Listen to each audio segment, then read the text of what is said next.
মুস্তাফিজকে বাদ দিয়ে বড্ড বিপাকেই পড়েছে কলকাতা নাইট রাইডার্স।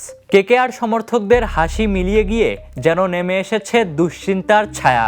আইপিএল নিলামের পর যে দল নিয়ে স্বপ্ন দেখছিল কলকাতা, টুর্নামেন্ট শুরুর আগেই তা যেন ধাক্কায় টালমাটাল। সবচেয়ে বড় আঘাত এসেছে পেস বোলিং বিভাগে। টাইগার পেসার মুস্তাফিজুর রহমানকে 9 কোটি 20 লাখ রুপিতে দলে নিয়েও বিসিসিআই এর নির্দেশে তাকে ছাড়তে হয়েছে, অথচ তাকে ঘিরেই বিশেষ পরিকল্পনা ছিল দলটির। এরপর চোটে ছিটকে যান ভারতীয় পেসার হর্ষিত রানা, যিনি লোয়ার অর্ডারে ব্যাট হাতেও কার্যকর ছিলেন। তার বদলি হিসেবে নেওয়া হয়েছে নবদীপ সাইনিকে। সমস্যা এখানেই থামেনি। আকাশদীপও চোটের বাইরে, তার জায়গায় সুযোগ পেয়েছেন অনভিজ্ঞ সৌরভ দুবে।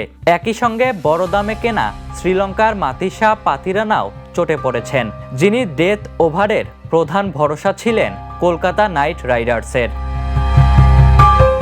সব মিলিয়ে কলকাতার পেস আক্রমণ এখন ভঙ্গুর।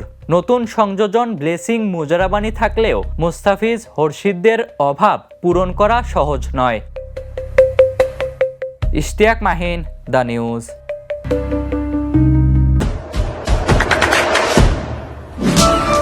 দেশে দেশে সবার সাথে, দ্য নিউজ।